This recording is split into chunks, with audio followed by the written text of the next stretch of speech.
did the Prophet ﷺ meet Khadijah? How did this come about? Now, it so happened that Khadijah's older sister had a flock. She had a herd of camels. And her older sister hired the Prophet Muhammad ﷺ to take their flock out and to graze them outside of Mecca. And she hired two people. We don't have the name of the other person. The Prophet ﷺ and another young man. After the Prophet ﷺ had finished the grazing, they had to go back into town in order to collect their wages. So the young man that was with the Prophet ﷺ, and at this age the Prophet ﷺ is probably 23, 24 years old, the young man that was with him said, now that we're done, come let's go and ask our wages from Khadijah's sister. So the Prophet ﷺ said, why don't you go on my behalf, because I am too shy to go, because she's a woman. So the person came to Khadijah's sister, and it so happened that Khadijah was in her house at that time. And he asked for his wages. Khadijah said, where is Muhammad? He also has earned half of the wage. Where is Muhammad? So the man said he was too shy to come and ask it from you. And so at this, Khadijah's older sister said that I have not seen any man who is more shy and more noble and more honorable and more chaste in his interactions, because she's interacting with him because she's a woman, so she knows he's lowering his gaze, he's acting in a very elegant manner. So she says, I have never seen any man more, and then she kept on praising the Prophet ﷺ. And the narrator of this report says, this was the first time Khadijah heard of his name in such a manner. And just like in any human being, that when a person is praised in such a manner, something entered her heart, because he's being praised in such a noble manner. And eventually, later on in the year, Khadijah had to send her own caravan to Syria. And Khadijah owned a lot of wealth, but because she's a woman, she cannot go herself to do it. And so every single time she has to hire a businessman. So when she heard this praise about the Prophet Muhammad ﷺ, she decided, why don't I choose this young man? So she sent a message to the Prophet ﷺ, why don't you take charge of my caravan? The Prophet ﷺ went to Abu Talib and said, oh my uncle, Khadijah has sent me such and such an offer, what do you think? And so Abu Talib basically said that, oh my nephew, Khadijah is well known to be the richest woman, and this is definitely much better than the job that you're doing now. You're going to get inshallah a good sustenance. Allah has blessed you with this opportunity. Do not say no to her. And so the Prophet ﷺ said yes, and Khadijah sent one of her servants along as well to him, and the Prophet ﷺ took the caravan to the city of Busra.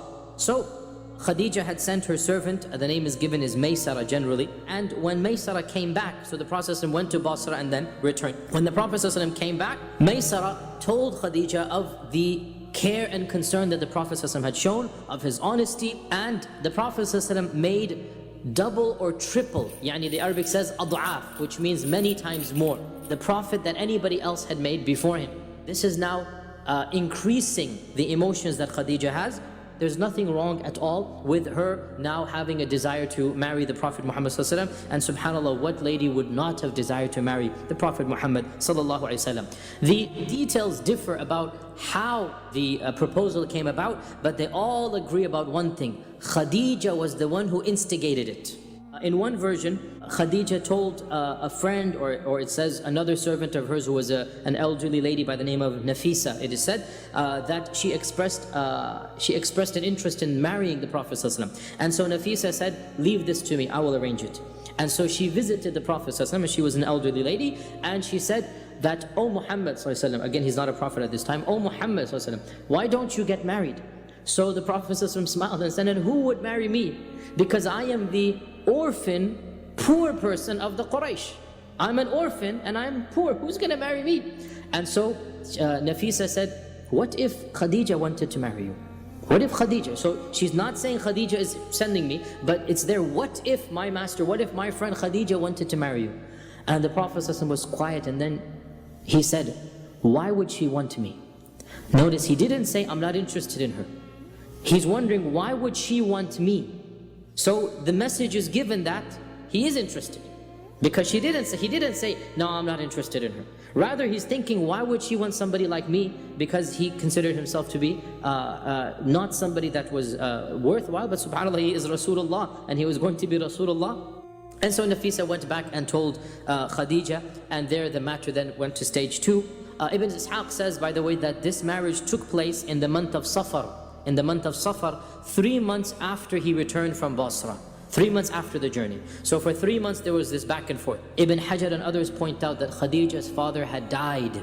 That her uncle Amr ibn Asad became her wali, and Abu Talib came with the Prophet ﷺ, and Abu Talib performed the khutbah. He performed the sermon, and the sermon is recorded in one of the early books, that Abu Talib began by praising Allah subhanahu wa ta'ala, and then talking about the lineage of the Quraysh. That's what they always talked about, that we are the noble descendants of Ibrahim and Ismail, that Allah has blessed us with this and this, and that of the blessings we have is that we are the caretakers of the Kaaba, and Allah has blessed us to be the people of Mecca.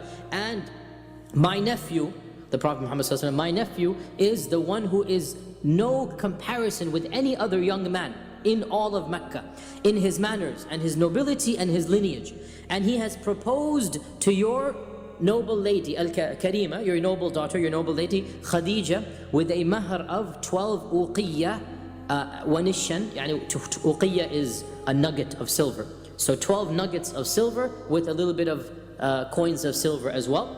And so he gave the khutbah. At this, Amr, Khadijah's uncle, stood up and said, "This is a young man who cannot be refused. We accept the proposal." The blessings of Khadijah are simply too numerous to mention. She was the first to believe in the Prophet ﷺ. She comforted him as soon as the revelation began. She was the one who thought, let's take him to Waraqa ibn Nawfal. Let's take him to somebody who knows what's going on and ask what is happening.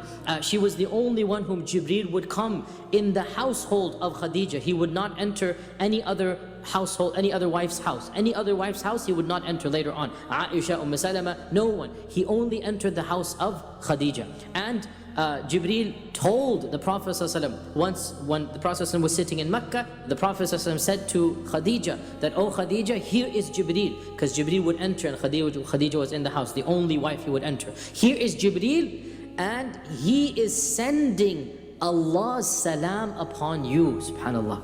He is sending Allah's salam upon you, and he is giving you the glad tidings of a house in Jannah where there's not going to be any noise and any struggling. You will have peace in that household.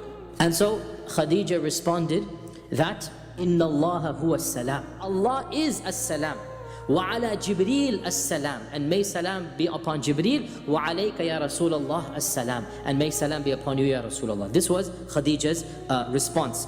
We had already said that Khadijah had been married twice before. From her first marriage, she had a son named Hala. Hala accepted Islam eventually and lived a noble life with the Prophet Muhammad sallallahu alaihi wasallam. The Prophet ﷺ and Khadijah had at least 6 children. I already said this, that all of the children of the Prophet ﷺ were through Khadijah. The first child of the Prophet ﷺ, you should all know his name, it is Al-Qasim. It is said that Al-Qasim had reached the age where the boys could ride on the camel, 6, 7, 8 years old, and then he passed away. And then the Prophet ﷺ had Zainab, Ruqayya, Kulthum, and Fatima, the youngest daughter, 4 daughters. And then he had his final son with Khadijah, and that is Abdullah. And Abdullah died in infancy without even in Islam. He was born after the Wahi and he died in Islam. Of course, the 4 daughters, all of them lived to maturity, all of them married, and the 3 of them died in his own lifetime. So he ﷺ buried his own daughters with his hands. The 3 daughters he buried with his own hands. Only Fatima outlived him. And then of course he has Ibrahim. Now Ibrahim, by the way, was not born of his wife, it was born of his maidservant, his Amma. None of the other wives of the Prophet ﷺ became pregnant other than Khadijah.